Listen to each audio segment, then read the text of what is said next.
আস্তে আস্তে স্যার, আজ সকালে যে ঘটনা ঘটে সন্দেশখালীতে, সেই ঘটনা নিয়ে কি বলবো? এই মোবাইলটা সরাও সামনে যা বাবু দা।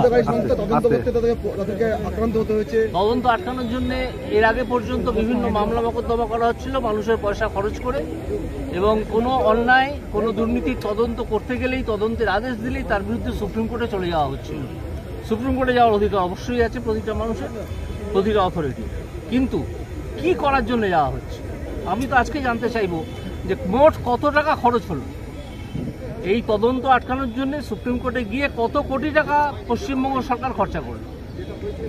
আপনি সকালবেলা রাজ্যপালের হস্তক্ষেপ চেয়েছেন, রাজ্যপালের হস্তক্ষেপ, রাজ্যপালের বিষয়টা দেখুন যে রাজ্যপাল কেন এখনো পর্যন্ত কনস্টিটিউশনাল মেশিনারি ধ্বংস হয়ে গেছে এটা ডিক্লেয়ার করছেন। তিনি ডিজিকে তলব করেছেন।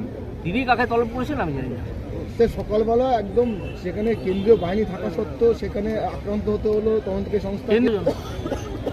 কেউ যদি অর্গানাইজ হয়ে, কারা অর্গানাইজ হয়ে করেছিল সেই খবরটা আপনারা নিন। কারা করেছিল, যারা করেছিল তারা কারা?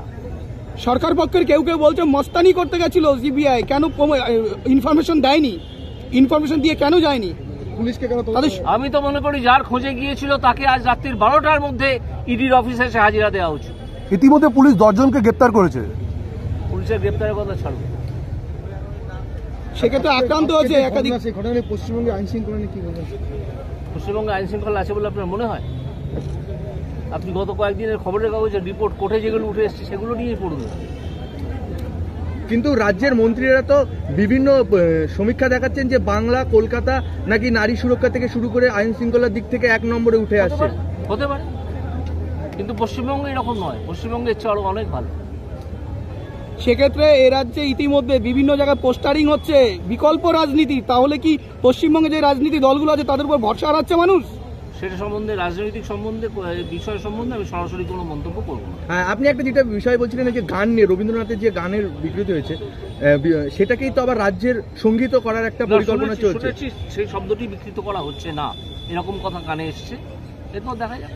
কিন্তু সেটাকে তো আবার রাজ্যেরও সঙ্গীত করা হচ্ছে, সেই বিষয়ে কি বলবেন? রাজ্যের সঙ্গীত করা হচ্ছে তাতে অসুবিধে গিয়ে, একটা রাজ্য যদি নিজের সঙ্গীত তৈরি করে বা সঙ্গীত হিসেবে কোনটাকে গ্রহণ করে তাতে তো অসুবিধে কিছু নেই, কিন্তু কথা পাল্টে দেওয়ায় অসুবিধে আছে। স্যার, একটা যেটা বিষয়, বছর 23 শেষ হয়ে 24 চলে এলো, চাকরি প্রার্থীরা রাস্তায় বসে তারা কিন্তু বারবার একটা কথা বলছে, আমরা কবে নিয়োগ পাবো। যে চাকরি প্রার্থীরা রাস্তায় বসে আছেন আমি তাদের কাছে এর আগেও বলেছি যে রাস্তায় বসে থাকবেন কেন? আপনার যদি মনে করেন আপনার লিগ্যাল রাইট আসে, আপনি আদালতে আসুন। অনেকে তো এসে আদালতে এসে চাকরি নিয়ে গেছেন, আপনারা রাস্তায় বসে আছেন কেন?